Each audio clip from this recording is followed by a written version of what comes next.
আসসালামু আলাইকুম প্রিয় চাকরি প্রত্যাশী ভাই বোনেরা, আপনারা সবাই কেমন আছেন? আশা করছি আপনারা সবাই অনেক ভালো আছেন, সুস্থ আছেন। আজকে আমাদের গণিতের ৪ নম্বর ক্লাস। আজকের ক্লাসের আলোচ্য বিষয় অনুপাত সমানুপাত। প্রতিদিনের মতোই আমার ক্লাসে মনোযোগ রাখতে হবে ১০০তে ১০০। যে কয়জন আপনারা ক্লাস করবেন অবশ্যই ১০০তে ১০০ মনোযোগ রাখতে হবে, নোট করতে হবে এবং ক্লাসেই আপনারা 100% শিখতে পারবেন। কোনো বিষয় অস্পষ্ট নিয়ে ক্লাস থেকে যেতে হবে না ইনশাআল্লাহ। এবং ক্লাসটি শেষ করে আপনারা এই যে টপিক, এই টপিকের আন্ডারে বই থেকে পর্যাপ্ত প্র্যাকটিস করে নিবেন এবং নিজের নোটে এগুলা থেকে যাবে স্পেশালগুলা। পরীক্ষার আগের দিন আর বই খুলতে হবে না, আপনি নিজের নোটটা রিভিশন দিয়ে চলে যাবেন। এই হচ্ছে প্রসেস। যারা যুক্ত হয়েছেন আপনাদের সবাইকে বলছি যে ক্লাসটি সকলের উদ্দেশ্যে শেয়ার করে দিবেন। সকলের উদ্দেশ্যে মানে সকলের উদ্দেশ্যে। তার মানে আপনি নিজের টাইমলাইনে দিবেন, বিভিন্ন গ্রুপে থাকলে দিবেন, ফ্রেন্ডসদের মেনশন করতে পারেন। আর যেটা করতে হবে সেটা হচ্ছে যে এই ক্লাসগুলো যেহেতু ফ্রিতেই পাচ্ছেন, যদি আপনি ক্লাসের উপরে এক্সাম দিতে চান, আমাদের যে বইটি রয়েছে এই বইটি সংগ্রহ করেছেন কে কে একটু জানাবেন। এই বইটার পেছনে কিন্তু মানে যে ব্যাপারটা রয়েছে সেটা হচ্ছে যে যে এই বইতে আপনি এক্সাম কিন্তু এই বইয়ের উপরে হবে। আমাদের যে প্রিমিয়াম গ্রুপটা, এই গ্রুপটা যদিও পেড গ্রুপ কিন্তু টাকা ছাড়া, মানে এই বইটা কিনলেই প্রিমিয়াম গ্রুপে আপনাকে অ্যাড করে নেওয়া হবে এবং সেই গ্রুপে যখন আপনি এক্সাম দিবেন আপনাকে বাধ্য করা হবে এই বইটা শেষ করতে। এবং একটা টপিকের উপরে এমনভাবে আমাদের রুটিনটা আপনি দেখেছেন, রুটিনটা খেয়াল করবেন, সেখানে লেকচারগুলো সাজিয়ে দেওয়া আছে যে কত নম্বর এক্সামে কত নম্বর লেকচারের ক্লাস হবে, মানে পরীক্ষা হবে। সেইভাবে যদি আপনি 24টা এক্সাম যখন শেষ হবে, এই বইটা শেষ হবে আপনার কয়বার বলেন তো? রুটিন কি ভালো করে দেখেছেন? এই বইটা শেষ হবে 3বার। এই বইটা শেষ হবে 3বার। তাহলে এই যে 3বার এই বইটা যখন শেষ করবেন, আবার আমাদের এই যে টপিক ভিত্তিক এক্সাম দিবেন, এরপরে আপনারা বাংলা, ইংরেজি, সাধারণ জ্ঞান এবং গণিতের উপরে এই 4 বিষয়ে ১০ম থেকে 20তম গ্রেড এবং শিক্ষক নিবন্ধনের যত পরীক্ষা রয়েছে, স্কুল পর্যায়ে, কলেজ পর্যায়ে বলেন, মাদ্রাসা যে ইবতেদায়ী বলেন, কোনো জায়গাতে আপনারা এই 4 সাবজেক্টে বাদবেন না। তো আমরা যথেষ্ট বললাম। যারা বইটা মানে ক্রয় করেননি এখনো, দ্রুত কিনে নেন, কারণ কয়দিন পরে হয়তো ডিসিশন নেবেন। তো তখন হলে কি হবে, পরীক্ষা কয়েকটা হয়ে যাবে। আগামী শনিবার থেকে পরীক্ষা যেহেতু শুরু হচ্ছে, দ্রুত বইটা নিয়ে নেন এবং আমাদের প্রিমিয়াম গ্রুপে তাহলে কিন্তু অ্যাক্সেসটা পেয়ে যাচ্ছেন। বইটার দাম খুবই কম, 350 টাকা। পেজে নক দিয়ে হোক, ওয়েবসাইট থেকে হোক, বইটা সংগ্রহ করতে পারবেন। আমাদের টপিকে আমরা ঢুকে যাচ্ছি। আজকে অনুপাত এবং সমানুপাত নিয়ে কথাবার্তা বলবো। এই টপিকটা একদমই ইজি। আপনাকে পরিষ্কার আইডিয়া যদি আপনি রাখতে পারেন, খুবই সহজ মনে হবে, দীর্ঘদিন এটা ব্রেনে সাস্টেইন করবে, বোঝার বিষয় আছে, সবকিছুই আমরা ক্লাসে বুঝবো, তবে মনোযোগ দিতে হবে 100তে 100%। অনুপাতের যদি কথাটা বলি, আজকের ক্লাসে আরেকটা আমি রিমাইন্ডার দিয়ে নেই। আজকের ক্লাসে মোট 11টা আমি পোল মানে কোশ্চেন রেখেছি, এগুলো আপনারা সঠিক উত্তর জানাবেন, মানে পরীক্ষা নেব। তার মানে আমি একটা টপিক বোঝাবো, সেই টপিকটা শেষে কিন্তু আপনারা পরীক্ষা দিয়ে দিবেন ক্লাসেই। ওকে, সবাই প্রস্তুত নিয়ে নেন। যারা শুয়ে শুয়ে ক্লাস দেখতেছেন উঠে বসুন, খাতা নিয়ে বসুন। ওকে, আমরা এখন শুরু করতেছি আমাদের টপিক। অনুপাত যদি বলা হয়, যে অনুপাত আসলে কাকে বলে, খুব সহজ যদি ভাবে বলি, অনুপাত হচ্ছে দুইটা সমজাতীয় রাশির তুলনা করা। দুইটি সমজাতীয় রাশি, দুইটি, একটু পেনটা চিকন করে নেই, দুটি সমজাতীয়। এখন আপনি একটা সংখ্যাকে ভাগ দিচ্ছেন, সংখ্যার সাথে তুলনা করতেছেন পানির, ওয়াটারের, হবে? আপনি চাউলের সাথে তুলনা করতেছেন বাতাসের, হবে? হবে না। তার মানে একই জাতীয় সংখ্যা, তাহলে দুটি সমজাতীয় রাশির রাশির তুলনাকে অনুপাত বলে। আবার অনুপাতকে অনুপাত বলে, এটা আবার বলিয়েন না, অনুপাত বলে। যখন তুলনা করা হবে তার মানে একটা আরেকটার কত গুণ, একটা আরেকটার চাইতে কত গুণ। তার মানে ধরেন আমি বললাম যে আমার কাছে, আপনার কাছে যে টাকা আছে তার চাইতে আমার কাছে অর্ধেক টাকা আছে। তার মানে আমার কাছে যে পরিমাণ টাকা আছে আপনার কাছে তার দ্বিগুণ টাকা আছে, ডাবল পরিমাণ টাকা আছে, একজনের সাপেক্ষে আরেকজন। তো যখন সাপেক্ষ বের করতে চাই তখন আমার ভাগ করতে হবে, যার সাপেক্ষে তাকে নিচে রাখতে হয় তাকে দিয়ে ভাগ করতে হয়। তো দুইটা রাশি যখন ধরেন এ কে আমি বি দিয়ে ভাগ করলাম, তুলনা করতেছি, এ আর বি এর মধ্যে তুলনা হচ্ছে, তাহলে তুলনা করা মানে ভাগ আকারে বসানো হয়। আর ভাগ আকারে বসানো মানে আমরা কাটাকাটি যদি করি, লাস্ট পর্যন্ত একটা পর্যায়ে যে কাটাকাটি থেমে যাবে আর কাটাকাটি করতে পারবো না, তখন আমরা কি ভগ্নাংশের মতো আকৃতি পাবো। ভগ্নাংশ না পেলেও পূর্ণ আকৃতি পাবো। ধরে নেন আমরা 4 পেয়েছি, কিন্তু 4 এর নিচে কিন্তু 1 আছে, তার মানে তাকে আমরা ভগ্নাংশ আকারে লিখতে পারি। এজন্য আমরা দেখতেছি যে অনুপাতে আমরা অনুপাতকে যখন আমরা প্রকাশ করব সংখ্যায়, অনুপাতকে যখন আমরা সংখ্যায় গাণিতিক আকারে যখন প্রকাশ করব, তখন অনুপাত হচ্ছে দুইটা রাশির মধ্যে ভাগফল আকারে লেখা হবে, একটাকে আরেকটা দিয়ে ভাগ করতেছি। এখানে আমরা যদি দেখি দুইটা রাশি পাচ্ছি, দুইটা রাশির তুলনা হচ্ছে, একে যদি অনুপাত আকারে লিখি তাহলে আমরা একে যেমন 4:, আমরা কি করব 4:, আমরা 1 এভাবে লিখতে পারি, যেমন হচ্ছে A:B, এ অনুপাত B। এই যে দুইটা রাশির যে অনুপাত করতেছি, যে আমার হচ্ছে A:B মানে অ্যাকচুয়ালি একে ভগ্নাংশ আকারে লিখলে A/B হচ্ছে, তাহলে ওপরে যে থাকতেছে সে কিন্তু আমার লব। এজন্য আমরা বলতে পারি যে একটা অনুপাতের প্রথম রাশিকে লব বলা যেতে পারে, এবং একটা অনুপাতের দ্বিতীয় যে রাশিটা থাকতেছে যে নিচে যাচ্ছে ভগ্নাংশ আকারে লিখলে, তাহলে তাকে আমরা হর বলতে পারি। একটা অনুপাতের প্রথম রাশিকে আমরা কি বলতে পারি, লব বলতে পারি, দ্বিতীয় রাশিকে হর বলতে পারি, কারণ অনুপাতকে আমরা ভগ্নাংশে নিয়ে যেতে পারি। এবারে আসি, এই যে অনুপাত, অনুপাতের প্রথম রাশিকে যেটাকে লব বলতে পারি, সেটাকে আমরা অনুপাতের একটা নাম দেওয়া আছে ওই রাশিটাকে আমরা বলতে পারি পূর্ব রাশি। ওই যে আমরা যে রাশিকে বলতে পারি পূর্ব রাশি বা পূর্বপদ, কি বলতে পারি, পূর্ব রাশি বা পূর্বপদ। আর এই যে এখানে যেটা রয়েছে সেটাকে বলতে পারি আমরা উত্তর রাশি বা উত্তরপদ। দ্বিতীয় যে রাশি সেটা উত্তরপদ, আর প্রথম যে রাশি সেটা হচ্ছে পূর্বপদ। ওকে, এই টার্মগুলো কিন্তু আমাকে জানতে হবে, এগুলো হচ্ছে আমার অনুপাতের বেসিক। তাহলে সেই জিনিসটা হয়ে গেল। হরলব গেলাম, যেহেতু সমজাতীয়, যেহেতু আমার হচ্ছে কি, যেহেতু সমজাতীয়, সুতরাং একই জাতীয়, যে আমি এটাও এর ভ্যালু দৈর্ঘ্য, এ মানে আমরা বললাম যে 5 মিটার, বি মানে হচ্ছে আমি দিলাম 3 মিটার, তাহলে A/B হবে আমার 5 মিটার ভাগ 3 মিটার, মিটার মিটার কেটে যাবে, কোনো কি একক থাকবে না, একক থাকবে না, এজন্য অনুপাতের কোনো একক নাই। এগুলোও কিন্তু পরীক্ষা আসতে দেখা গেছে। এবার অনুপাতের দুইটা রাশি, একটা হচ্ছে A আর একটা হচ্ছে আমার যদি B হয়, প্রথমটা হচ্ছে আমার কি পূর্বপদ বা পূর্ব রাশি, তারপর এটা হচ্ছে উত্তর রাশি। যদি কোনো অনুপাতের প্রথম পদটা ছোট হয় তাহলে তাকে আমরা বলবো লঘু অনুপাত, লঘু ছোট অনুপাত। যদি প্রথম রাশিটা ছোট হয়, যেমন 3/7, আমরা বলতে পারি 5/7, আমরা বলতে পারি 11/13, 11:13, এরকম করে প্রথম আমার যদি রাশিটা ছোট হয় তাহলে তাকে আমরা বলবো লঘু অনুপাত। আর গুরু অনুপাতটা কি, যেটার প্রথম রাশিটাই আমার কি হবে, যেটার প্রথম রাশিটা বড় হবে, দ্বিতীয় রাশিটা ছোট হবে, যেমন 7:3।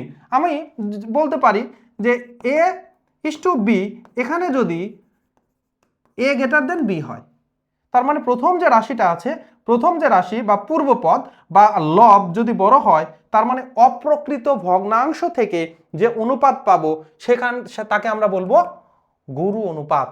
অপ্রকৃত ভগ্নাংশে কিন্তু উপরে যে থাকে লবটা বড় হয়, যেমন ধরেন 11/4, তাহলে এটা আমার কি হবে, এটা হচ্ছে আমার লঘু অনুপাত। বুঝতে পারলেন? এক অনুপাত কি জিনিস, যদি আমার অনুপাতের দুইটা রাশি সমান হয়, দুইজনকে সমান সমান করে ভাগ করে দিলাম, দুইজনকে সমান সমান করে ভাগ করে দিলে যে অনুপাতটা হবে সেটা হচ্ছে একানুপাত। আমিও যতটুকু নিছি আপনাকে অতটুকুই দিলাম, 2:2, 1:1, 3:3, ঠিক আছে, এগুলো হচ্ছে একানুপাত। এই জিনিসগুলো কিন্তু আমাদের জানতে হবে, জিনিসগুলো কঠিন না, খুবই সহজ। এবারে যদি বলি যে ব্যস্ত অনুপাত কি, ব্যস্ত করা মানে উল্টিয়ে দেওয়া, উল্টিয়ে দেওয়া, যেমন A/B, এটা অ্যাকচুয়ালি কি A অনুপাত B, H/B, একে অনুপাতকে ভগ্নাংশ আকারে লিখলাম। এই অনুপাতকে যদি আমরা উল্টায় দিয়ে B কে উপরে রাখি আর A কে যদি নিচে দেই, তার মানে এটা B/A হয়, তাহলে এই B/A হচ্ছে A/B এর ব্যস্ত অনুপাত। যেমন 7:3 কে যদি আমরা ব্যস্ত করি তাহলে 3:7 হয়ে যাবে, উল্টিয়ে যাবে। এই যে ব্যস্ত অনুপাত থেকেও কিন্তু পরীক্ষায় আসে, খুব সহজ জিনিস, ব্যাপার হচ্ছে কি এগুলো বেসিক, আপনি নিজেও আপনাকে পড়াই দেওয়া লাগবে না, নিজে পড়লেও মনে থাকবে, মানে বুঝতে পারবেন, কিন্তু মুখস্থ তো রাখতে হবে, আপনার ব্রেনে তো সেভ রাখতে হবে, না হলে পরীক্ষার হলে তো আপনি পারবেন না। দ্বিগুণানুপাত, যেটা দ্বিগুণানুপাত মানে আমার স্কয়ার করে দেওয়া। যেমন ধরেন আমার অনুপাত ছিল হচ্ছে a:b, এটাকে যদি আমি দুই পক্ষকেই আমি স্কয়ার করে দেই, দুই পক্ষকেই যদি আমি স্কয়ার করে দেই, বর্গ করে দেই, তাহলে এই বর্গটা হবে প্রথম যে অনুপাত যেটা রয়েছে সেটার দ্বিগুণানুপাত, সেটার দ্বিগুণানুপাত। যেমন 3:7 আছে, এটার দ্বিগুণানুপাত তাহলে কি হবে, 3কে স্কয়ার করে দিলে 3 তিরিক্ষে 9, আর 7কে স্কয়ার করে দিলে 7 7 49। আপনাকে যদি বলি 4:5 তাহলে এইটার দ্বিগুণানুপাত কি হবে, 16:25, 16:25। আর দ্বিভাজিত যদি বলে, দেখেন এই দ্বিগুণানুপাতের উল্টা অপোজিট কাজটা হচ্ছে আমার দ্বিভাজিত। দ্বিভাজিত যেটা করতে হবে সেটা হচ্ছে রুট ওভার করতে হবে, বর্গমূল, একটাতে করতে হবে বর্গ আর আরেকটা হচ্ছে আমার বর্গমূল। যেমন আমরা যদি 25:16 এইটাকে যদি আমরা √25 এটা থেকে আমরা 25কে রুট করলে পাই 5:16কে রুট করলে পাবো হচ্ছে 4, তাহলে 5:4। এই যে আমরা যে নতুন অনুপাতটা পেলাম, এটা হচ্ছে এই 25:16 এর দ্বিভাজিত অনুপাত।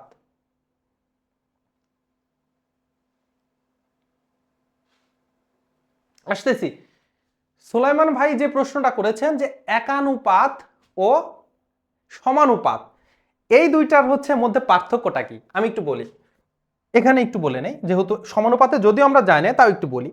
একানুপাত হচ্ছে একটা অনুপাতের দুইটা রাশির মধ্যে কম্পেয়ার করা।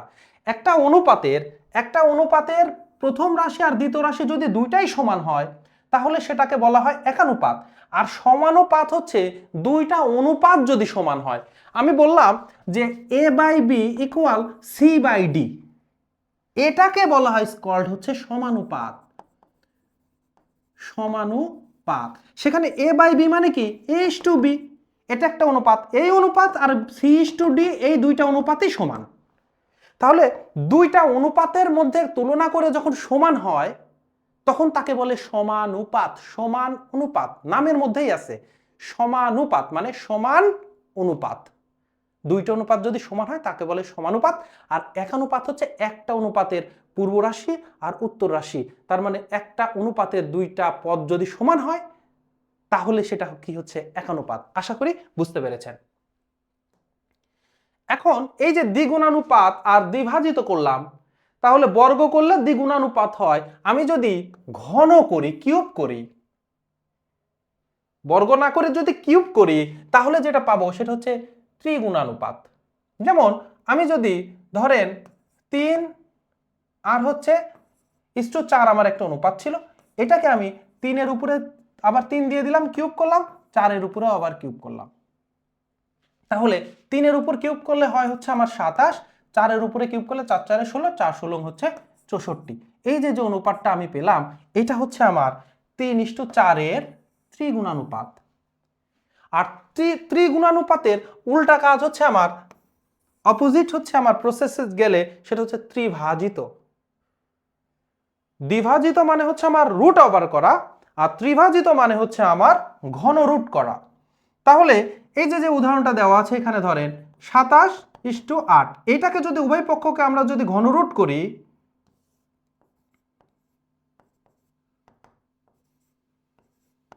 তাহলে আমরা জানি 27কে যদি আমরা ঘনরুট করি তাহলে হয় হচ্ছে আমার 3, আর 8কে যদি ঘনরুট করি তাহলে হয় 2, তাহলে 3/2। এটা হচ্ছে আমার ত্রিভাজিত অনুপাত। এই জিনিসগুলা কিন্তু কঠিন না, কিন্তু বেসিক কনসেপ্ট। ছোটবেলা যেমন পরিবেশ কাকে বলে পড়ছেন, যে আমাদের চারপাশে যা কিছু আছে তাই নিয়ে পরিবেশ, ছোটবেলায় যেমন মুখস্থ করছেন 2 দুগুণে 4 হয়, আপনি যদি 2 দুগুণে 5 কেন হইল না, তখন আপনাকে কাঠি দিয়ে বোঝানো হয়েছে, কিন্তু এটা তো আর কাঠি দিয়েও বোঝানোর জিনিস না। যেমন আপনাকে যদি বলা হয় যে চাপ কাকে বলে, যারা বিজ্ঞানের তারা বুঝতে পারবেন, বা সবাই চাকরির পরীক্ষা যেহেতু চাপের তো সংজ্ঞাটা একদম একক ক্ষেত্রফলে প্রযুক্ত বলকে চাপ বলে। এখন আপনি যদি বলেন এর নাম চাপ কেন হইলো, অন্য কিছু নাম দেওয়া যাইতো, তাহলে ওইটা ওই পদার্থবিদদের ধরতে হবে, তো গণিতবিদদের ধরতে হবে এইসব জায়গাতে। যদি বলেন যে এটা ত্রিভাজিত নাম দিয়ে অন্য কোনো নাম দেওয়া যাইতে পারতো, কিন্তু ত্রিভাজিত মানে যেহেতু এইটাই স্বীকৃত, আপনাকে এটা মুখস্থ করতে হবে। ওকে, এবারে আমরা ধারাবাহিক অনুপাত বের করার কথা দেখব। ধারাবাহিক অনুপাতটা আপনারা ছোটবেলা থেকে বের করে আসছেন, তার মানে ধরেন এ বাই বি আর বি বাই সি আলাদা করে দেওয়া আছে, ঠিক আছে? এ বাই বি এর মান দেওয়া আছে, ধরে না আমি যদি বলি এ বাই বি এর মান দেওয়া আছে 3:5, আবার বি বাই সি এর ভ্যালু দেওয়া আছে ধরেন 7:9। এখন আপনাকে প্রশ্ন করছে যে এ টু বি টু সি একত্রে আসলে কত হবে, তার মানে ধারাবাহিক অনুপাত বের করব আমি। একই ধারাবাহিকতা রক্ষা করে এ টু বি টু সি তিনটার মধ্যে সম্পর্ক বের করব। এটার জন্য যেটা করতে হয় যে এই যে বি আমার কমন দেখতেছি না, তো এখানকার বি দ্বারা একে ভাগ গুণ করব আর এখানকার বি দ্বারা একে গুণ করব, তাহলে আমরা পেয়ে যাব। যেমন এই 5 দিয়ে যদি আমরা গুণ করি, 5 দিয়ে যদি 7কে গুণ করি 5 7 35, আবার 5 দিয়ে যদি আমি 9কে গুণ করি 5 9 45। এখন এই 7 দিয়ে আবার এই দুইটাকে গুণ করব, তাহলে 7 দিয়ে 3 7 21, 5 7 35। তাহলে এই যে দেখেন মাঝেরটা এবার কিন্তু সমান হয়ে গেছে, তাহলে লিখতে পারি কত 21:35:45। এটা হচ্ছে আমার ধারাবাহিক অনুপাত। তো এটা সহজে করার জন্য, মানে সহজ বলতে প্রসেস একটাই, কিন্তু এটা যেন আপনার ভুল না হয় এবং দ্রুত সময়ে করতে পারেন, এজন্য আপনাকে যেটা করতে হবে এই দুইটা এরকম উপর নিচ আকারে লিখবেন, 3/5 7/9, ঠিক আছে? উপর নিচ আকারে লেখার পরে যেটা করবেন এইটার প্রথমটা গুণ করবেন, তাহলে 3 7 হয় হচ্ছে আমার 21। দেখেন ব্যাপার বুঝছেন, দুইটার প্রথমটা গুণ করে প্রথমটা হবে, তাহলে 3 7 21। এরপরে এই যে দুইটা ক্রস গুণ করে মাঝেরটা হবে 5 7 35, আর শেষ দুইটা গুণ করে আবার শেষেরটা হবে 5 9 45। তাহলে কি করতে হচ্ছে, প্রথম দুইটা মাঝের এই দুইটা হচ্ছে ক্রস, শেষটা দ আকৃতি, দ গুণ বলা হয়, ক্রস গুণ, এটা কি বলে দ গুণ, ঠিক আছে? বুঝতে পেরেছেন? উপর নিচ লেখে প্রথমটা প্রথমে, তারপরে এই ক্রস করবেন, ক্রস এন এর মতো আসতেছে, উল্টা এন, ঠিক আছে? তারপরে শেষটা। এবারে আসে মিশ্র অনুপাত। মিশ্র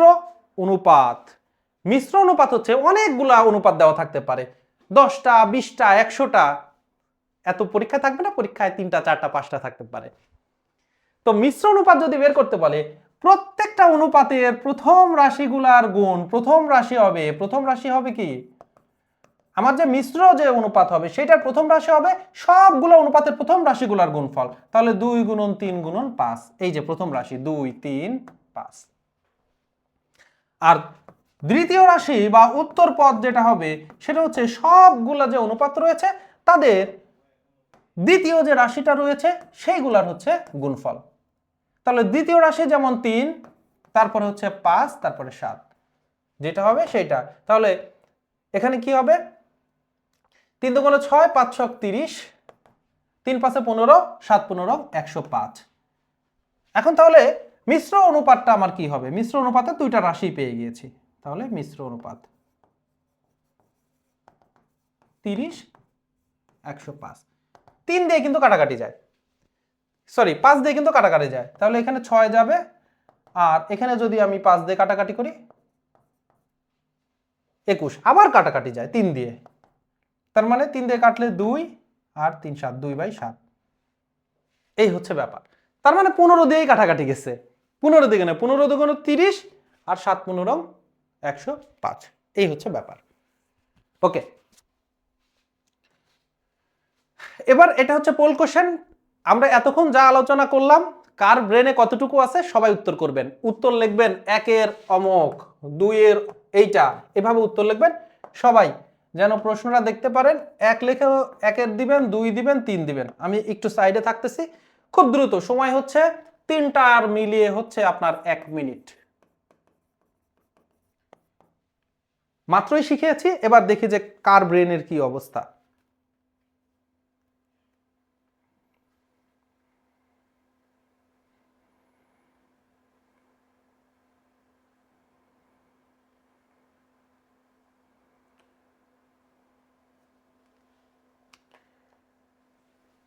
ওকে,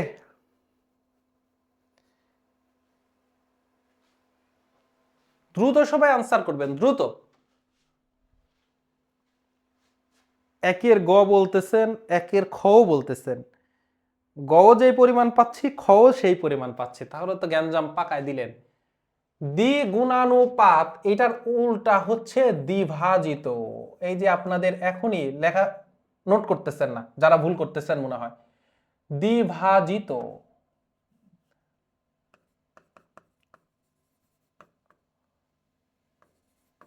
ঠিক আছে, দ্বিগুণানুপাত মানে হচ্ছে বর্গ করা, স্কয়ার করা, আর রুট করা হচ্ছে দ্বিভাজিত। এবার একে স্কয়ার করলে 4 4 16, আর 25 25 625। তাহলে গ যারা আনসার করেছেন তারা রাইট। 2 নম্বরে যে যারা করেছেন, 2 নাম্বার, 2 এর ক বলেছেন, ক বলেছেন, বেশিরভাগই 2 এর ক বলতেছেন। তো 2 এর দেখি, root P R Q K P Q এর কি বলা হয়? ক নাম্বার, ইয়েস, দ্বিভাজিত। এবার 3 নাম্বারটা কি হবে বলেন? 3 নাম্বার, 3 এর বলবেন, 3 এর গ। সাবিনা আক্তার বলছে 3 এর গ, রুনা আক্তার 3 এর গ, উমর ফারুক বলতেছেন 1 এর গ। ছেলেরা কি পিছিয়ে আছেন নাকি? সৌরভ ভাই বলতেছে 3 এর গ। ইয়েস, দেখি, ব্যস্তানুপাত মানে হচ্ছে উল্টায় দেওয়া, তাহলে 9:4, গ নাম্বার, ঠিক আছে। এবারে আসেন সমানুপাত। যারা সমানুপাত অলরেডি বলা হয়ে গেছে, যখন আমার দুইটা অনুপাতের মধ্যে, ধরেন এ বাই বি আর বি বাই আলাদা নিলাম, সি বাই ডি, এই এ বাই বি আর একটা অনুপাত, এইটা আর একটা সি বাই ডি অনুপাত। এ বাই বি থেকে আমরা এ ইস টু বি পাবো, সি বাই ডি থেকে আমরা সি ইস টু ডি পাবো। তার মানে এইরকম দুইটা অনুপাত যখন আমরা সমান লিখতে পারবো, তখন তাকে বলবো আমরা সমানুপাত। আর সমানুপাতে বিভিন্ন রকমের অপারেশন আপনি এক্সিকিউট করতে পারবেন। কি কি অপারেশন এক্সিকিউট করতে পারবেন? ধরেন আমার এই সমানুপাতটা আমরা নিচে হচ্ছে এ বাই বি, সি বাই হচ্ছে আমার ডি। একান্তকরণ হচ্ছে তখন আপনি এ এর নিচে সি দিয়ে দিতে পারবেন, এটা থেকে এ এর নিচে সি দিয়ে দিতে পারবেন, আবার বি এর নিচে, এর নিচে যেহেতু সি দিয়েছেন, উপরেরটার প্রথমটার নিচে যেহেতু দ্বিতীয়টা দিয়েছেন, তাহলে নিচেরও প্রথমটার নিচে দ্বিতীয়টা দিয়ে দিতে হবে। তার মানে বি বাই হচ্ছে আমার ডি। এইটাকে বলা হয় হচ্ছে আপনার একান্তরকরণ। এটাকে কি বলা হয়? একান্তরকরণ। আর ব্যস্তানুপাত কি দেখেছে? উল্টায় দেওয়া। তাহলে ব্যস্তকরণ কি হবে? ব্যস্ত অনুপাত আমরা দেখেছি যে উল্টিয়ে দেওয়া, তাহলে ব্যস্তকরণ কি হবে? এ বাই বি হচ্ছে আমার বি বাই এ হবে, আর সি বাই ডি হচ্ছে ডি বাই সি হবে। আমি কিন্তু প্রত্যেকটা হচ্ছে এই অনুপাতের রেসপেক্টে লিখতেছি। এটা একটা সমানুপাত, এই সমানুপাত অপারেশন করলে যা যা হবে সেটা আমরা লিখতেছি। এটা হচ্ছে ব্যস্তকরণ। তার মানে একটা সমানুপাত যখন থাকবে, ওই সমানুপাতকে আপনি উল্টায় দিতে পারবেন, কোনো সমস্যা নেই। আপনার প্রয়োজনে আপনি উল্টাতে পারেন, আপনার প্রয়োজনে উপরেরটার প্রথমটার নিচে দ্বিতীয়টা দিতে পারেন, নিচেরটারও তাহলে প্রথমটার নিচে দ্বিতীয়টা দিতে হবে। আবার এটা কিন্তু আপনি এইটাও করতে পারেন যে দ্বিতীয়টার নিচে প্রথমটা দিতে পারেন, সি এর নিচে এ দিলেন, তাহলে অবশ্যই যেটা নিচেরও দ্বিতীয়টা আগে উপরে থাকবে, দ্বিতীয়টার নিচে প্রথমটা দিতে হবে। আপনার এই স্বাধীনতাগুলো আছে, কিন্তু স্বাধীনতার লিমিটটা জানতে হবে।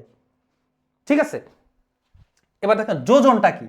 যোজন মানে আমাদের যে অনুপাত, যেমন আমি এখানে আবার লিখি এ বাই বি, লালের মধ্যে লালে লাল হয়ে যাচ্ছে, আমরা কালারটা চেঞ্জ করি। কালার ধরেন আমরা এইটা নিচ্ছি।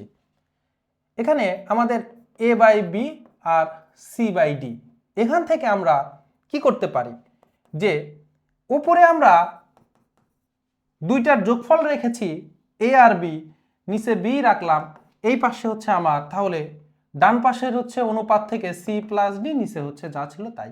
এটাকে বলা হচ্ছে যোজন করা। যোজন যখন করবেন, এক পাশে যখন যোজন করবেন অন্য পাশেও করতে হবে, কারণ সমানুপাত। দুইটা হচ্ছে একটা সমীকরণ আকারে আছে, বাম পাশে যে অপারেশনটা চালাবেন ডান পাশেও সেম অপারেশনটা চালাতে হবে। অনুরূপভাবে বিয়োজনও করতে পারতেন, যে আপনি কি করতে পারতেন, a মাইনাস বি প্রথম অনুপাতের প্রথম রাশি থেকে দ্বিতীয় রাশি হচ্ছে বিয়োগ করে উপরে রাখলেন, নিচে যা ছিল তাই। তাহলে দ্বিতীয় রাশির দ্বিতীয় অনুপাতেও সেম কাজটাই করতে হবে, প্রথম রাশি থেকে দ্বিতীয় রাশি বিয়োগ করবেন, নিচে যা ছিল তাই। এখন একসাথে কিন্তু যোজন বিয়োজন দুইটাও করতে পারেন। একসাথে যোজন বিয়োজন ধরেন, উপরে ধরেন যোজন করেছেন, নিচে বিয়োজন করছেন, তাহলে বাম পাশে যা করেছেন ডান পাশেও ডান পাশের অনুপাতকে সেম কাজটা করতে হবে, যে আপনি উপরে যোজন করলেন, নিচে হচ্ছে আপনার বিয়োজন করলেন, এটা হচ্ছে যোজন বিয়োজন। কিন্তু এই সব কিছু করা বৈধ যখন আপনি দুই পাশেই করবেন, এক পাশে করবেন আর এক পাশে করবেন না, সেটা কিন্তু হবে না। সংযোজন জিনিসটা কি? সংযোজনের ক্ষেত্রে যে উদাহরণটা দিয়েছিলাম, এই একটা হচ্ছে কি অনুপাত না দিয়ে আমরা আরো কয়েকটা উদাহরণ দেখি। যেমন ধরেন আমি বললাম a by B equal C by D equal E by F, মানে তিনটা, তাহলে সমানুপাত কিন্তু তিনটা অনুপাত সমান করে লিখছি। এখন এই অনুপাত যে কোনোটাই সমান হচ্ছে উপরের সবগুলার যোগফল a plus C plus E, নিচে B plus D plus F লিখতে পারেন। তাহলে আমরা একটা কি জিনিস দেখলাম? আমরা একটা জিনিস দেখতে পেলাম যে এইটা সমান সমান সবগুলার উপরের গুলার যোগফল ভাগ হচ্ছে নিচের সবগুলার যোগফল, মাঝেরটাও সমান, আবার এইটাও সমান লিখতে পারি। তাহলে আমরা আলাদা করে লিখতে পারি কিন্তু, যে a by B equal a plus C plus E B plus D plus F লিখতে পারি। এগুলার কি উদাহরণ দেখবেন? উদাহরণ নিজেরা দেখে মানে টেস্ট করবেন। আমি আপনাদেরকে একটা উদাহরণ চিন্তা করতে বলতেছি। যেমন ধরেন আপনি বললেন 2/3, তারপরে আপনি বললেন 12/18, এই দুইটা অনুপাত সমান, তাহলে সমানুপাত আকারে লিখলাম 2/3 আর হচ্ছে ইকুয়াল 12/18। এবার এখন যদি দেখেন আপনারা, এই 12 আর 2 যোগ করলে 14 হয়, আর 18 আর 3 যোগ করলে 21 হয়, তাহলে আপনারা লিখতে পারেন 2/3 ইকুয়াল 14/21। এখন যদি আপনি মনে করেন যে এটা কি সত্য হলো কিনা, অবশ্যই হবে, কারণ এই সূত্র বলতেছে হবে, এই সূত্র বলতেছে হবে। তো চলুন আমরা দেখি। দেখেন 7 দিয়ে 14 রে কাটলে হয় হচ্ছে 2, আর 3 7 21, দেখেন 2/3 কিন্তু আমরা পেয়ে গেলাম। বুঝতে পেরেছেন? তো এই হচ্ছে আমরা যোজন বিয়োজন, এছাড়াও সমানুপাতে আরো অপারেশন চালানো যায়। যেমন ধরেন এই যে C by A, sorry A by B লিখেছিলাম মেন যেটা, সি বাই ডি, আপনি উভয় পক্ষকে বর্গ করে দিতে পারেন, অথবা উভয় পক্ষকে বর্গ না করে উভয় পক্ষকে আপনারা কিউবও করে দিতে পারেন, আবার উভয় পক্ষকে বর্গ কিউব না করে উভয় পক্ষকে আপনারা রুটও করে দিতে পারেন। তার মানে এই যে উভয় পক্ষকে বর্গ করা, উভয় পক্ষকে ঘন করা, উভয় পক্ষকে বর্গমূল করা, উভয় পক্ষকে ঘনমূল করা, এই অপারেশনগুলো আপনারা সমানুপাতে করতে পারবেন নির্দ্বিধায়। এমন কিছু করতে পারবেন না যেটা হচ্ছে মানটা চেঞ্জ করে দিবে। যেমন আপনার মনে হইলো এত কিছু করা যায়, তাহলে বোধ হয় যে এই আমরা কি করতে পারবো, আমরা হয়তো এই উপরে 5 যোগ করে দেই, আর দুই পাশেই উপরে আমরা 5 যোগ করে দেই, এরকম চিন্তা ভাবনা আপনার মাথায় আসছে, ঠিক আছে? কিন্তু এটা করতে পারবেন না, কারণ আপনারা যে কোনো একটা অনুপাত নিয়ে দেখেন যে 5 শুধু যোগ করলে ভ্যালুটা ঠিক থাকে কিনা, মানে অনুপাতের রেশিওটা ঠিক থাকে কিনা, দেখবেন চেঞ্জ হয়ে যাচ্ছে। তাহলে আপনারা গুণ করতে পারবেন, উভয় পক্ষকে গুণ করতে পারবেন, ওই পাশেও 2 দিয়ে গুণ করছেন, ওই পাশেও 2 দিয়ে গুণ করতে পারবেন, ভাগ করতে পারবেন, কিন্তু কোনো কিছু যোগ বিয়োগ করতে পারবেন না। যোগ বিয়োগ করার একটাই প্রসেস, ওয়ান অ্যান্ড অনলি, যোজন আর বিয়োজন। সেই যা নিচে আছে সেটা উপরে যোগ করতে পারবেন, অথবা যা নিচে আছে সেটা বিয়োগ করতে পারবেন, একই জিনিস না। এই পাশে বি বিয়োগ করছেন জন্য এখানেও যদি বি বিয়োগ করেন, এইরকম কাজ আবার করবেন না। এই পাশে নিচে বি আছে বিদায় বি বিয়োগ করতে পারতেছেন, এই পাশে যেহেতু নিচে ডি আছে তাহলে ডি বিয়োগ করবেন, এটা হচ্ছে বিয়োজন। ওকে, এবার আসেন ক্রমিক সমানুপাত। এটা হয়তো অনেকেরই আপনারা না জানা থাকতে পারে, যদি জব প্রস্তুতির ম্যাথের ভালো প্রস্তুতি না থাকে তাহলে অনেকেরই না জানার কথা, এটা ভালো করে জানবেন, এটা খুবই ইম্পর্টেন্ট একটি জিনিস। ক্রমিক সমানুপাত কাকে বলা হয়? এ এ বি সি কে ক্রমিক সমানুপাতি বলা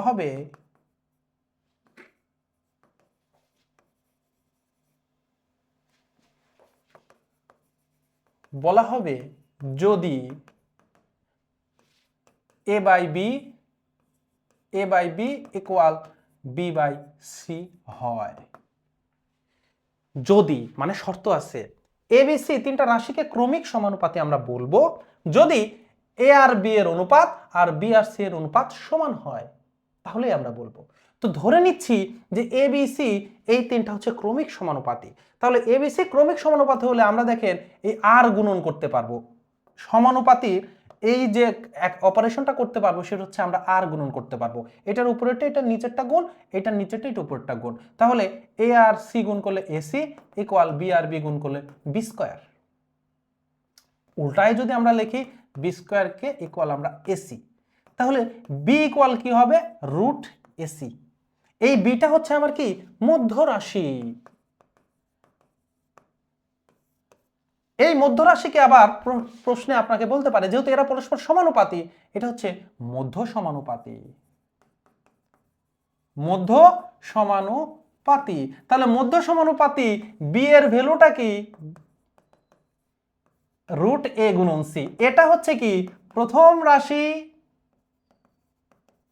গুণন সিটা হচ্ছে আমার তৃতীয় রাশি। তাহলে রুট আবার প্রথম রাশি গুণন তৃতীয় রাশি, প্রথম রাশি এক নম্বর রাশি আর তিন নম্বর রাশি গুণ করে যদি আমরা রুট করে দেই তাহলে আমরা পাবো মধ্য রাশি বা মধ্য সমানুপাতি। আমার সাথে সাথে নোট করতে হবে, আমার সাথে সাথে নোট করতে হবে, শুধু যে দেখবেন আর মাথায় রাখবেন এগুলো মাথায় থাকবে না। তিনটা রাশির তো ক্রমিক সমানুপাতি গেল, চারটা রাশির যদি ক্রমিক সমানুপাতি হয়, যেমন ধরেন এ বি সি ডি ক্রমিক সমানুপাতি হবে, আমার হাতে লেখা কিন্তু আবার খারাপ, গণিত টিচারের হাতে লেখা খারাপ হবে এটা কিন্তু স্বাভাবিক, কোনো দ্বন্দ্বনীয় অপরাধ না, একটু কষ্ট করে বুঝে নেবেন। গত ক্লাসে দেখলাম একজন বলতেছে স্যারের লেখা কিচ্ছু বুঝতেছি না, আপনারা জানাবেন যে বুঝতে পারেন কিনা, মানে কিচ্ছু না বোঝা আবার মানে সমস্যা, একটু বুঝলেও হবে, মানে ডাক্তারের মতো হইলেও হবে আর কি, যে আপনি আইডিয়া করতে পারতেছেন। আপনারা কিন্তু এখন ডিসপেন্সারির মানে মনে করেন ওই যে যারা ওষুধ বিক্রি করে তাদের মতো হইতে হবে, যে সাধারণ মানুষ বুঝবে না কিন্তু আপনি বুঝবেন, তার মানে সাধারণ মানুষ গণিত না পারুক, আপনি যে পরীক্ষার্থী হিসেবে আপনাকে গণিত পারতে হবে। এবিসিডি ক্রমিক সমানুপাতি হবে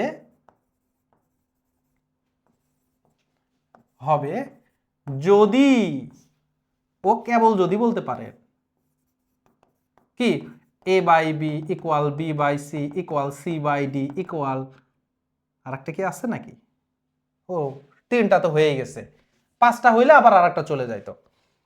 তাহলে A by B equal B by C equal C by D যদি সবগুলা যদি সমান হয়, দেখেন প্রথমটা যেটা দিয়ে শেষ করছেন দ্বিতীয়টা ইন্নালিল্লাহ, এখানে বি দিয়ে শেষ হয়েছে, এই বি কিন্তু এটা আবার শুরুটা, এখানে সি দিয়ে শেষ হয়েছে, এই সি কিন্তু আবার শুরুটা, তার মানে A by B equal B by C equal C by D. এখন এখান থেকে বি ইকুয়াল কত হবে, এই দুইটা থেকে কিন্তু আমরা বি স্কয়ার ইকুয়াল কিন্তু এসি পাচ্ছি, তাহলে বি ইকুয়াল হবে রুট এসি, যেটা হচ্ছে আমার দ্বিতীয় রাশি। তাহলে চারটা রাশি ক্রমিক সমানুপাতি হোক সেটা হচ্ছে দ্বিতীয় রাশি, আর তিনটা রাশির ক্রমিক সমানুপাতি হইলে যেটা দ্বিতীয় রাশি তখন কিন্তু সেটা এই দ্বিতীয় রাশি কিন্তু মধ্য রাশি হয়ে যাচ্ছে, সেটা হবে রুট প্রথমটা গুণন তৃতীয়টা, এই জন্য কিন্তু প্রথম আর তৃতীয়টা লিখেছি, আমি বলতে পারতাম প্রথম আর শেষ, কারণ তিনটা রাশির ক্ষেত্রে প্রথমটা আর শেষটা হচ্ছে ভেতরেরটা সমান। এখন এটার কিন্তু চতুর্থ সমানুপাতিটার কথা পরীক্ষায় আসে, যে চতুর্থ রাশিটা, তার মানে what is the value of D, D এর ভ্যালুটা জানতে চায়। আপনি এখানে কিন্তু চিন্তা করেন যে এ বাই বি যেহেতু এরা সবাই সবার সমান, সবাই সবার যেহেতু সমান, তাহলে কিন্তু আপনারা এখান থেকে লিখতে পারেন A by B equal C by D, A by B equal C by D, যেহেতু এইটা আপনারা লিখতে পারতেছেন। এবার এখানেও আর আর গুণ করলে কি আসতেছে বলেন তো, আর আর গুণ করলে এ আর ডি ইকুয়াল বি আর সি, আমাদের ভ্যালুর দরকার ডি এর, তাহলে ডি রেখে দিলাম, একে আমরা পাঠাই দিলাম ওই পাশে, এই পাশে গুণ থাকলে ওই পাশে গেলে সেটা ভাগ হবে, এ দিয়ে ভাগ হয়ে গেল, এই আমরা পেয়ে গেলাম চতুর্থ রাশি বা চতুর্থ সমানুপাতি। তাহলে চতুর্থ রাশি যেটা হবে বি আর সি হচ্ছে মাঝের দুইটা, দ্বিতীয় আর তৃতীয়টা মাঝের দুইটার গুণফল ডিভাইডেড বাই প্রথমটা ভাগ।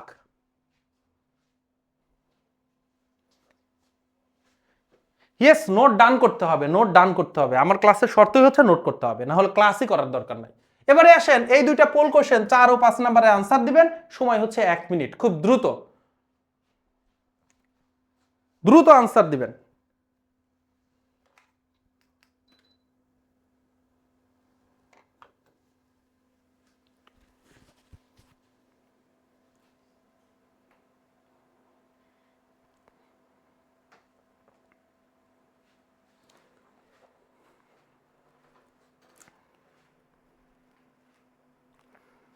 সবাই দ্রুত আনসার দিবেন, সময় শেষের দিকে কিন্তু।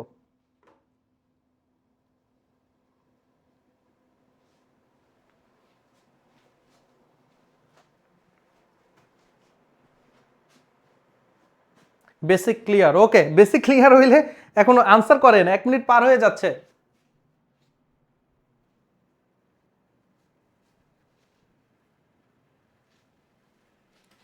এবিসিডি, এই যে লাস্টে যেটা পড়াইলাম, ক্রমিক সমানুপাতে হইলে নিচের কোনটি সঠিক, একদম শেষে এটাই শেষ করেছে, এটাই প্রশ্ন। 4 হচ্ছে খ নাম্বারটা বলতেছেন।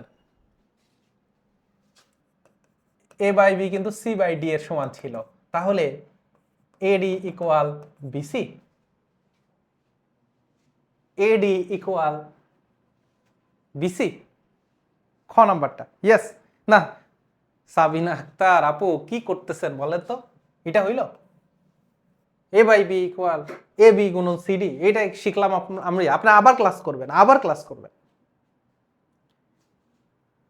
4 আনসার করবেন। অনেকেই শুধু আনসার দিচ্ছেন, কোনটা কোনটা ওইটা তো বোঝা যাচ্ছে না, আবার 4 গ বলতেছে, ইন্না লিল্লাহ। এই যে এই পাশেই তো দেখালাম, এডি ইকুয়াল বিসি, যে A by B equal B by C equal C by D, তাহলে আমরা প্রথম যে এ বাই বি আর সি বাই ডি সমান লিখছি আলাদা করে, তাহলে এডি ইকুয়াল হচ্ছে আমার বিসি, এডি ইকুয়াল হচ্ছে আমার বিসি, এডি ইকুয়াল বিসি। ও গ নাম্বারই তো আছে, ঠিক আছে, গ নাম্বার হচ্ছে আনসার 4। এই যে দুইবারে কাজ, আমরা হচ্ছে কি বুঝতে পারছেন, আমরা এই সময় সময়ের হচ্ছে একটা হচ্ছে সময়ের ব্যবহারটা ঠিকভাবেই করতেছেন, আর একটা হচ্ছে সময়েরটা যেটা প্রপার ইউটিলাইজ বলে, যথাযথ ব্যবহার, একদম সুব্যবহার, সেটা হচ্ছে যেটা আপনি একবারে যে কাজটা আপনি 60 মিনিটেই করতে পারতেন, এই ক্লাস করাও হয়ে যেত, সব কিছু বুঝতে পারতেন, আবার নোটটাও শেষ হয়ে যেত, একটা দুইবার দেখা লাগবে কেন? ঠিক আছে না? দুইবার দেখার প্রয়োজন নাই তো। তো আমরা নিজেরা নিজেদেরকে দুর্বল বানায় দেই, আমাদের ভেতরে দুর্বলতা আছে প্রত্যেকটা স্তরে স্তরে। আমরা যে কাজটা খুব দ্রুত করতে পারতাম, মানে আমরা যে কাজটা খুব মনে করেন যে স্মার্টলি করতে পারতাম, ওইটা আমরা সেভাবে করি না। আবার আমাদের ভেতরে আছে অবিশ্বাস, আমরা আরেকজনের কথা বিশ্বাস করি না। এই প্রসঙ্গে একটা গল্প বলি আপনাদেরকে, গল্পটা থেকে শিক্ষণীয় বিষয়, এবং এর মধ্যে মানে রম্য গল্প আর কি। ব্যাপারটা এরকম যে 8 জন বন্ধু ধরে নারিকেল পারছে। তো এটা যারা হচ্ছে মানে বইতে যেভাবে আসছে সেভাবে বুঝছে যে ধরেন তারা সম্পদ নিয়ে ভাগাভাগি, জিনিস তাদের কাছে আছে মোট 96টা জিনিস, ওরা কয়জন লোক? 8 জন জিনিস। আমি বলতেছি ধরেন নারিকেল পারছে আর 96টা, তো 8 জন মানুষ, মূর্খ মানুষ, 96টা নারিকেল পারছে, কিন্তু ওদের মধ্যে কনসেপ্ট নাই, এতই মানে বোকা যে এই 8টা ওরা সমান করে ভাগ করবে, মানে 96টা, ওরা 8 জন মানুষ 96টা হচ্ছে নারিকেল ভাগ করবে, কিন্তু বুঝে পারতেছে না, খুব গ্যাঞ্জাম করতেছে।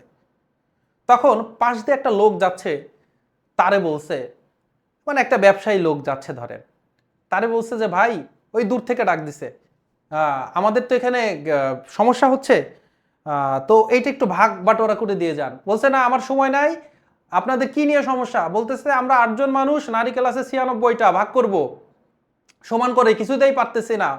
তখন বলছে যে সবাই 12টা করে নিয়ে নাও। তখন ওরা সবাই 12টা করে নিছে, নিয়ে দেখছে কিরে সবাই তো 12টা করে, কোনো অবশিষ্ট নাই। তার মানে এরা মূর্খ মানুষ, 8 12 যে 96, এরা তো এটা জানে না।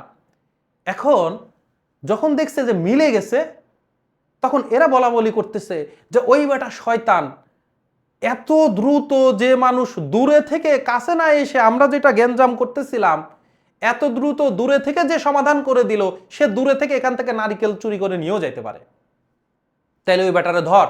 তখন 8 জন মিলে ওরে পাকড়াও করছে, মানে পাকড়াও করার জন্য ধাওয়া করছে, ও কোনো মতে পালায় বাঁচছে। তো এই জিনিসটা কেন হয়েছে বলেন তো? অবিশ্বাস থেকে। আমাদের বাঙালিদের ভেতরে অবিশ্বাস প্রচুর।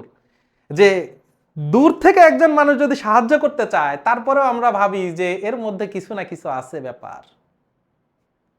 ধরেন যে আপনাদেরকে বইয়ের কথা বলতেছি যে ৩৫০ টাকা দিয়ে এই বইটা কিনলে আপনারা হচ্ছে আমাদের প্রিমিয়াম সেবাটা নিতে পারবেন। আপনারা ভাবতেছেন ৩৫০ টাকা, বইয়ের দামও এত কম, আবার হচ্ছে সবাই প্রথম দিকে বলতেছিলেন ফ্রিতে এত ভালো সেবা দিবে না, কয়দিন পরে হয়ে যাবে। এর আগে আমাদের ৭৫ দিনের যে জব জার্নিটা, কয়দিন পরে আর নিবে না, স্যারদের খুঁজে পাওয়া যাবে না।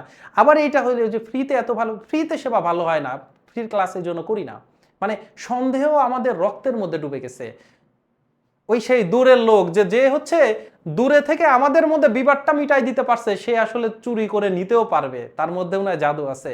সন্দেহটা কমাইতে হবে, সময়ের প্রপার ইউটিলাইজ করতে হবে। যারা বই কিনে নি দ্রুত বই কিনে নিয়ে প্র্যাকটিস করে শুরু করে দেন। ওকে, চেয়ার টেবিলে বসে ফোন এখানে রেখে সামনে রেখে ক্লাস করতে হবে, নোট করতে হবে, ক্লাস করতে হবে, মনোযোগ অবশ্যই থাকবে, কেন থাকবে না। এবারে আসেন আমরা এই যে অনুপাত সমানুপাত নিয়ে সব মাথা ঝেড়ে ফেলে দেন। অনুপাত সমানুপাত নিয়ে যা যা শিখছি, অ্যাপ্লিকেশনটা কিভাবে করব, অ্যাপ্লিকেশনটা কিভাবে করব এটা শিখি। অ্যাপ্লিকেশন হচ্ছে অনুপাতের ব্যাপারটা হচ্ছে সবকিছু ভাগ ভাগ করা।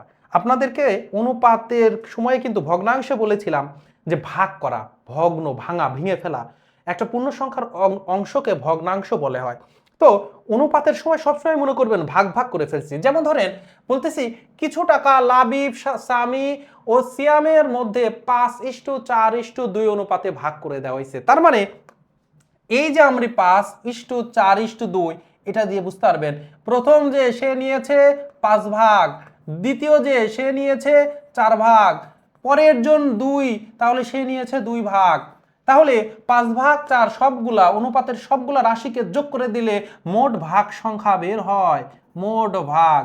তাহলে মোট ভাগ এখানে কয় ৫×৪=৯=২=১১, ১১টা ভাগ আছে।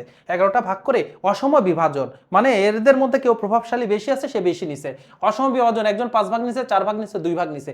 নেওয়ার পরে কে 4 ভাগ নিছে, নাম প্রথমে যে সে প্রথমটা, দ্বিতীয় যে সে দ্বিতীয়টা, তৃতীয় যে সে তৃতীয়টা। নেওয়ার পরে বলতেছে সিয়াম পাইছে ১৮০ টাকা। সিয়াম কত নাম্বারে? সিয়াম তো ছিল ৩ নাম্বারে। ৩ নাম্বারে ভাগ পাইছে 2 ভাগ। তার 2 ভাগ যদি ভাই ১৮০ টাকা হয়, 2 ভাগ যদি ১৮০ টাকা হয়, 1 ভাগের ভ্যালু কত? 2 দিয়ে ১৮০ কে ভাগ করে দেন, ৯০ হচ্ছে 1 ভাগের ভ্যালু। এরপরে প্রশ্ন যেভাবেই করুক না কেন আপনি সব আনসার দিতে পারবেন। বলতেছে স্বামী কয় ভাগ পাইছে? ভাই স্বামী কি আছে? স্বামী মাঝেরটা। স্বামী ছিল ৪ ভাগ, তাহলে প্রত্যেক ভাগ ৯০ হলে ৪ নং ৩৬, ৩৬০ টাকা। তারপরে বলতেছে লাবিব কত টাকা পেয়েছে? লাবিব হচ্ছে ছিল প্রথমটা, লাবিব পেয়েছে ৫ ভাগ, তাহলে প্রতি ভাগ যদি ৯০ টাকা হয়, ৫ নং ৪৫, ৪৫০ টাকা। অনুপাতকে এইভাবে আপনারা চিন্তা ভাবনা করবেন যে প্রত্যেকটা ভাগ ভাগ করে, এবং যেখানে মোট করতে হবে, যেমন এগুলো আনসার করেন, এগুলো আনসার করবেন, এগুলো আমি করে দিব, ঠিক আছে? আপনারা আনসার করবেন, আমার আগে আগে আনসার করার চেষ্টা করবেন। আমিও একসাথে করছি, আপনিও আপনার মতো আলাদা করছেন, আমারটা দেখে দেখে শিখেন নাই, তাহলে আপনি আনসার করবেন। আপনি আপনি হচ্ছে কমেন্টে কমেন্ট করবেন। আর যদি হয় যে আপনি পারতেন না, আমারটা দেখে দেখে করছেন, তাহলে কমেন্ট করার দরকার নাই। তাহলে যারা যারা কমেন্ট করবেন এরা হচ্ছে নিজে নিজেই পারছেন। আমার আগে পারেন আর পরে পারেন সেটা ব্যাপার না। আর যারা বুঝতেছেন না তারা আমার সমাধানটা দেখেন। ক, খ, গ একত্রে ব্যবসা করছে। ব্যবসা করার পরে ১২০০ টাকা লাভ হয়েছে। বলেন তো ভাই, আপনার সাথে যে 1 to 1 আমি আর আপনি ব্যবসা শুরু করলাম, ব্যবসা শুরু করে আমরা ব্যবসা শেষ করে দেখছি একটা লাভ হয়েছে, এটা ভাগ কিভাবে করব? ভাগ করবো হচ্ছে যে বেশি টাকা দিচ্ছে সে বেশি টাকা নিবে, যে কম টাকা দিচ্ছে সে কম টাকা নিবে। একজন যদি 2 ভাগ টাকা ইনভেস্ট করে সে লাভেরও 2 ভাগ নিবে, একজন যদি ইনভেস্ট করে 1 ভাগ টাকা সে 1 ভাগ নিবে। এবং 3 জন মিলে ১২০০ টাকা লাভ হয়েছে। এবার বলতেছে ক, খ, গ এর মূলধনের অনুপাত হচ্ছে 3:4:5। তার মানে মূলধন আসলে 3 ভাগ ছিল ক এর, 4 ভাগ হচ্ছে আমার খ এর, আর 8 ভাগ হচ্ছে আমার কি গ এর। তাহলে মোট মূলধন কত? মোট মূলধন ছিল 8×4=12, 15 ভাগ। 15 ভাগ ছিল আমার মোট মূলধন। এই যে 15 ভাগ মূলধনের রেসপেক্টে লাভ হয়েছে আমার ১২০০ টাকা। তাহলে 1 ভাগ মূলধনের রেসপেক্টে লাভ কত? তাহলে 15 দিয়ে ভাগ করব, 8×15=120, ৮০ টাকা। তাহলে প্রতি ভাগে লাভ পেয়েছে হচ্ছে ৮০ টাকা। এখন বলতেছে ক কত লভ্যাংশ পাবে? ক হচ্ছে ৩ ভাগ ইনভেস্ট করেছে, ক ইনভেস্ট করছে কম, তুই বেটা কম টাকা পাবি। তাহলে 1 ভাগে ৮০ টাকা হলে 3 ভাগ 3×8 24, 3×8 24, 240 টাকা। এভাবে বের করবেন, মুখে মুখে সবগুলো আনসার হয়ে যাবে, ঠিক আছে? আপনি তো আর এইটার জন্য তো এত কিছু লেখা লাগবে না। 3 4 7 8 7 15 লিখবেন, 15 মানে 15 ভাগ ইকুয়াল 100, ১২০০ টাকা, এটা তো মুখে মুখেই। তাহলে ১২০০কে 15 দিয়ে ভাগ করবেন, এইটা আপনার খালি নোট রাফে করা লাগলে লাগতে পারে। এবারে 261তে আম 3 ভাইয়ের মধ্যে ভাগ করে দিচ্ছেন জটিল উপায়ে। আসলে এইভাবে কেউ ভাগ করে না। এই জটিল উপায়ে ভাগ করার কারণটা কি? আপনাদের পরীক্ষার মধ্যে গ্যাঞ্জামের মধ্যে ফেলানো, মানে প্রশ্নকর্তা খারাপ। ঠিক আছে, 261 খারাপ না, কঠিন প্রশ্ন করতে চাইছে, ভালো মানে ক্যান্ডিডেটদেরকে সে নিতে চেয়েছে। 261টি আম 3 ভাইয়ের মধ্যে 1/3, 1/5, 1/9 অনুপাতে ভাগ করে দিলে প্রথম ভাই কতটি আম পাবে? এই যে ভগ্নাংশ থাকলে আমরা অনুরূপভাবে করতে পারতাম, কিন্তু একটু সহজ করে নিব। সহজ করে ব্যাপারটা কি? আমরা পূর্ণ সংখ্যার অনুপাত আকারে লিখব। পূর্ণ সংখ্যার অনুপাত আকারে লেখার কি নিয়ম?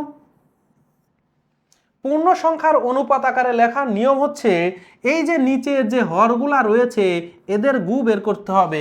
কি গু? লসাগু বের করতে হবে। তাহলে 3, 5, 9 এদের লসাগু 3 দিয়ে যেহেতু 9কে ভাগ করা যায়, 3কে আপনারা বাদ রাখতে পারেন। এবার 5 আর 9 যেহেতু পরস্পর সহমৌলিক, তাহলে দুইটা গুণ করে দিলে 5 × 9 5 × 45। দেখেন সবকিছু শিখিয়েছি আপনাদেরকে ক্লাসে, যে সহমৌলিক হলে দুইটার গুণ করে দিলে লসাগু পাওয়া যায়। তাহলে এদের লসাগু হচ্ছে আমার 45। এবার 45 আপনার প্রত্যেকটা অনুপাতকে ভাগ করবে, গুণ করবেন। যেমন 1/3কে 45 দিয়ে 1/3কে যদি 45 গুণ করেন তাহলে 3 দিয়ে কাটলে 15, তার মানে প্রথম ঘরে আছে 15। আবার 1/5কে 45 দিয়ে গুণ করা মানে 5 দিয়ে 45কে ভাগ করা, 5 নং 45। আবার 1/9কে 45 দিয়ে গুণ করা মানে 9 দিয়ে 45কে ভাগ করা, 5 নং 45। তাহলে এই যে 261টি আম 3 ভাইয়ের মধ্যে 1/3, 1/5, 1/9 আর থাকলো না, তখন হয়ে গেল 15:9:5। তার মানে প্রথম ভাই পাবে 15 ভাগ, দ্বিতীয় ভাই পাবে 9 ভাগ, তৃতীয় ভাই পাবে 5 ভাগ। করে দিলে প্রথম ভাই কতটি আম পাবে? মোট ভাগ সংখ্যা কত? 15 আর 9 24 আর 5 29। তাহলে এই যে 29 ভাগ ইকুয়াল হচ্ছে আমার 261। তাহলে 1 ভাগ ইকুয়াল কত হবে? 3 নং 27। তার মানে 9 30 270, তাহলে 1 করে কমে গেলে 9 দিয়ে ভাগ হবে। এবার কথা হচ্ছে আপনার মাথায় আসতে পারে এইরকম ক্যালকুলেশন, হাতে ক্যালকুলেটর নাই, 29 দিয়ে 261 কাটতে গেলে যে 9 দিয়ে ভাগ করা যায়, এটা তো দাঁত মুখ ভেঙে যাবে। এজন্যই তো বাসায় প্র্যাকটিস করতে হবে। যেমন এই যে জাতীয় প্র্যাকটিস যখন করলেন আপনার আস্তে আস্তে স্কিল ডেভেলপ হবে এবং পরীক্ষার হলে যে আপনি তখন এই যে এটা আমি কিভাবে করেছি দেখেন, 30 × 9 3 নং 27 270। তাহলে 270 থেকে 9 কম হচ্ছে 261, তাহলে প্রতিটা জায়গা থেকে 1 কমে যাবে, 29 দিয়ে ভাগ হয়ে গেল 9। এবার প্রতি ভাগ যদি 9 করে হয়, বলতেছে প্রথম জন কত করে পাবে? প্রথম যোগ হচ্ছে 15, 9 15 কত? 8 15 120, 9 15 আর 15 বেশি 135। ঘ নাম্বারটা দেখি কারা কারা পেরেছেন।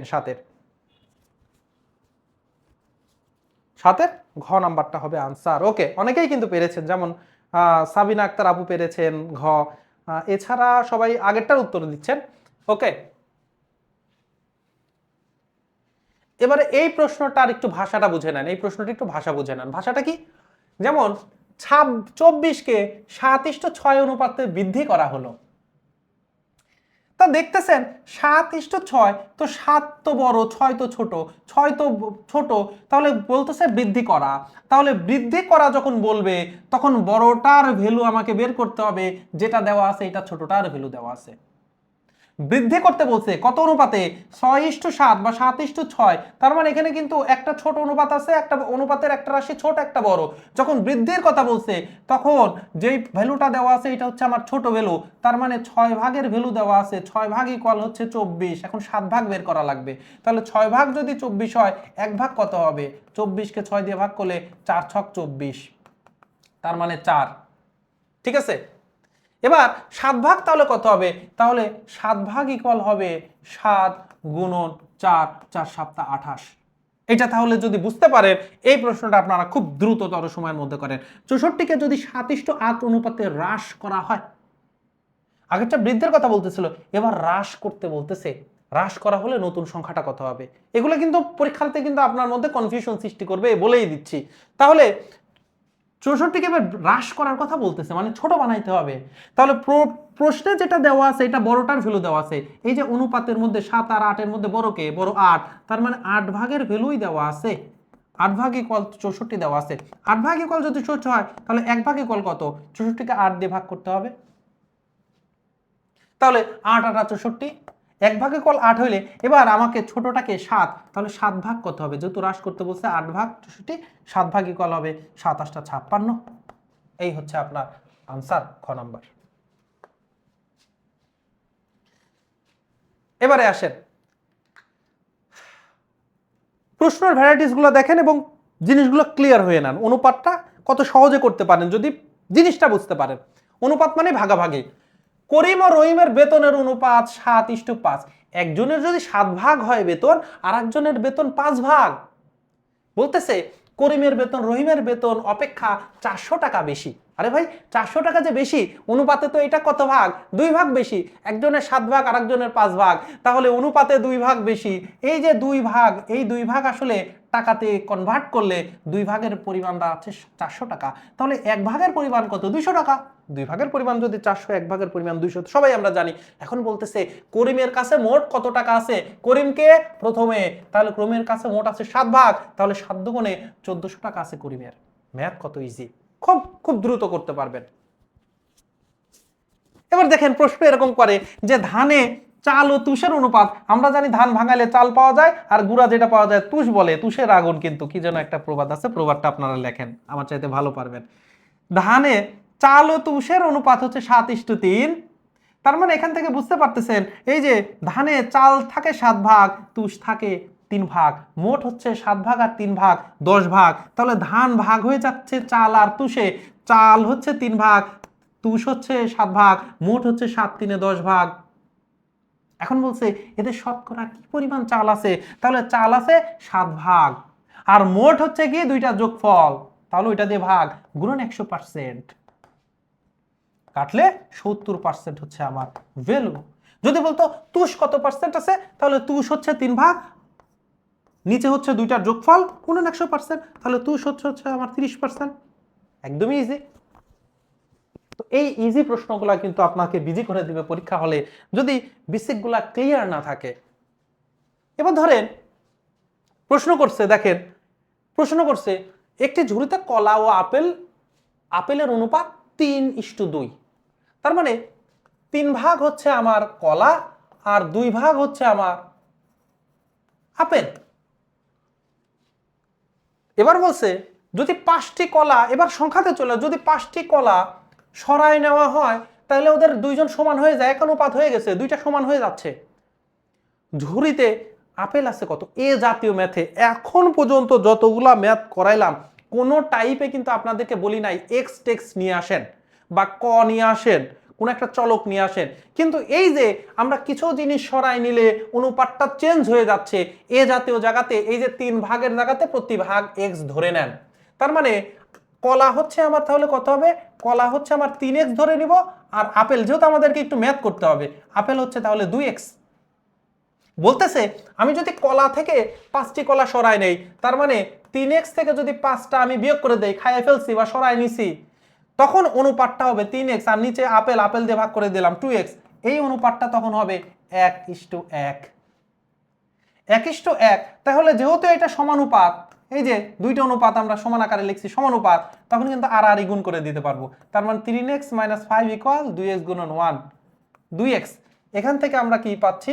এখান থেকে এই 2x টা এই পাশে নিয়ে আসলে 3x থেকে 2x বিয়োগ করলে x হচ্ছে, আর 5 ওই পাশে চলে গেলে 5 হচ্ছে। তাহলে x হচ্ছে আমার 5। তাহলে ঝুড়িতে কতটি আপেল আছে? ঝুড়িতে আপেল আছে, এই যে আপেলের অনুপাত কত? সরি, আপেলের অনুপাত হচ্ছে 2 ভাগ, তাহলে 5 দুগুণে 10টা আপেল ঝুড়িতে আছে। ইয়েস, 10টা বের করে ফেলছেন আমার আগেই। তাহলে এবারে যদি এই 11 নম্বরটা সবাই আনসার করেন, সবাই 11 নম্বর আনসার করবেন। দুইটি সংখ্যার অনুপাত 4:7, উভয়ের সাথে যদি 3 যোগ করি অনুপাতটি হয় 5:8। এই যে অনুপাত থেকে একটা রাশিকে যোগ করেন, একটা রাশিতে কোনো কিছু দেন, এ জাতীয় ম্যাথে কিন্তু আমরা বলছি যে আপনি ক ধরে নেন বা x ধরে নেন। তাহলে প্রথমটা 4x, পরেরটা 7x। বলতেছে উভয়ের সাথে যদি 3 যোগ করি, 4x এর সাথেও যদি 3 যোগ করি, 7x এর সাথেও যদি 3 যোগ করি, তাহলে অনুপাতটা হয়ে যায় 5:8, তাহলে 5/8।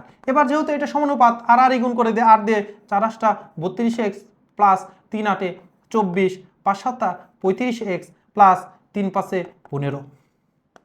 এবার 32কে মানে 32কে ওই পাশে নিয়ে যান, 35 থেকে 32 বিয়োগ করলে হয় 3x, এই 15কে এই পাশে নিয়ে আসেন, 24 থেকে 15 বিয়োগ করলে আমার হয় হচ্ছে 9।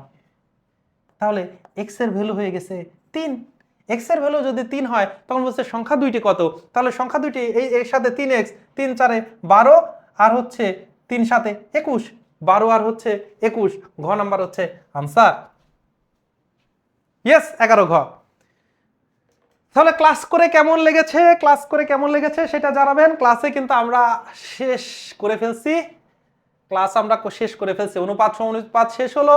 সহজ জিনিস, আমি বলছি যে ক্লাস আপনারা যখন করবেন সাথে সাথে নোট করবেন, ঝামেলা কিন্তু শেষ হয়ে যাবে। আপনাদের সাথে দেখা হবে আগামী ক্লাসে। অবশ্যই জানাবেন যে ক্লাস করে উপকৃত হচ্ছেন কিনা। আমি কিন্তু একটা ঘটনা বলেছি, এইটা আমরা ফ্রিতে দিচ্ছি জন্য যে অবিশ্বাস করবেন, সন্দেহ করবেন, ব্যাপারটা এরকম না। আপনারা এখান থেকে যা যা নেওয়া যায় নির্যাসটা নেন, নিতে শিখেন, স্মার্ট ওয়েতে নেন, ঠিক আছে? ওই পরে নোট করার দরকার নেই, সাথে সাথে নোট করার চেষ্টা করেন, মনোযোগ নিয়ে আসার চেষ্টা করেন, নিজের সাথে নিজে যুদ্ধ করেন, ডে বাই ডে নিজেকে আপডেট করেন। দেখবেন যে একটা সময়ে আপনি অন্যদের চাইতে আগায় যাচ্ছেন। অন্যদের সাথে আগাইলেই আপনার চান্স পাওয়ার মানে চাকরি পাওয়ার সম্ভাবনাটা বেড়ে যাবে। ক্লাস এখানেই শেষ করছি, আপনাদের সাথে দেখা হবে আগামী ক্লাসে। সে পর্যন্ত ভালো থাকবেন, সুস্থ থাকবেন। আসসালামু আলাইকুম ওয়া রাহমাতুল্লাহ।